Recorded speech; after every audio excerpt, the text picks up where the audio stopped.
9h59, bonjour à tous et bienvenue sur Europe 1 jusqu'à 9h30 et sur CNews jusqu'à 10h30. Impossible n'est pas autrichien. Le gouvernement annonce la suspension du regroupement familial des réfugiés.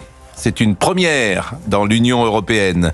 Nous avons atteint les limites de nos capacités d'accueil, a déclaré Claudia Placolm, qui est ministre de l'intégration dans le gouvernement conservateur que dirige Christian Stocker.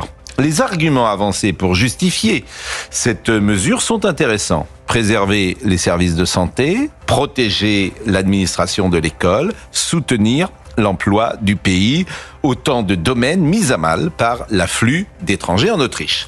En Autriche, le gouvernement pense donc d'abord aux Autrichiens, mais aussi aux réfugiés, lorsque Claudia Placolm dit que chaque nouvelle arrivée réduit les chances d'une intégration réussie parce qu'il n'est pas aisé d'apprendre l'allemand, parce que le marché du travail est embouteillé. Ce sont là des arguments de bon sens qui s'entendent. Chacun voit dans cet exemple qui vient d'Autriche ce qu'on a observé quand Donald Trump est arrivé à la Maison-Blanche. Quand le politique veut, il peut. Rien n'est impossible, rien n'est définitif. Encore faut-il qu'il existe une volonté. Cette volonté manque cruellement à nos dirigeants en France depuis trop longtemps. Arrêter le regroupement familial, c'est affronter le camp du bien qui vous insultera. C'est pourtant une réflexion que la France doit mener.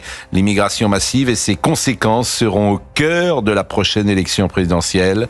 L'Autriche a compris que l'Europe est en danger. La France n'échappera pas à cette question essentielle. Il est 9h01, Chana Lousteau. 9h30.